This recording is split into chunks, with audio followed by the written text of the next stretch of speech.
Now, it's one of those questions that I get typically surrounded by this notion that everything that I say only works in the United States of America. I get people saying, oh, a lot of stuff you say is US based. Let me tell you this. If I were to teach breathing techniques, does that mean that it only works with American air? No, it doesn't. These principles and tips are universally applicable. Now, the same process that it would take for you to become a real estate developer in Denmark, in Germany, in America, it's the same in Canada. Now, obviously, there are different little legalities and nuances in terms of how commerce and how transactions are done that may differ slightly, but overall it's the same thing. You must find a place to develop the real estate. Find a site. We call it a development site, a piece of land. Then you figure out what you want to build. Then you figure out who can build it. You need a builder.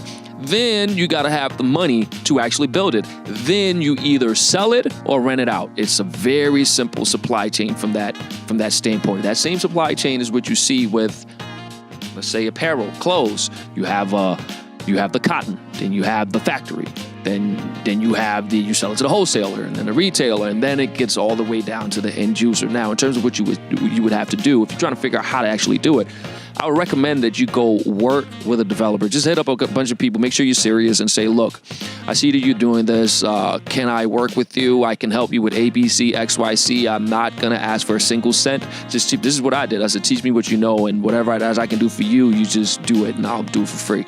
That's one way you can get involved. Or you can just start with a real estate brokerage. I don't really recommend that because you learn how to facilitate transactions versus being the one who's either buying or selling. You see what I'm saying? It's a different type of skill set. It will give you exposure to the industry, but it teaches you something else than what it is that you really see. So I would say find somebody that you know that's doing it, that's not too big, but that's maybe 3-4 years in.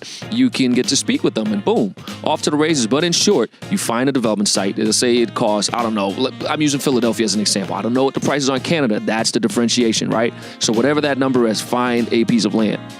Get an architect. Some of the land comes with plans already. We call that shovel ready. So you don't have to actually get an architect. You can just get the land, get a GC, that stands for general contractor, have the financing lined up. Of course, if you buy the land, some lenders will just give you the money to build a property. Just get a hold of the land first. That actually happened with me. I had the land, I started building, and then we secure financing for the rest. I don't have to come out of pocket. I didn't have to come out of pocket at all to finish it. So that's what you can do. And once you're done, you either sell it or you lease it out.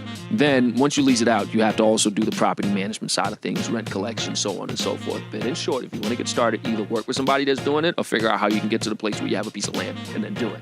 Very simple, universal principles. So go for it.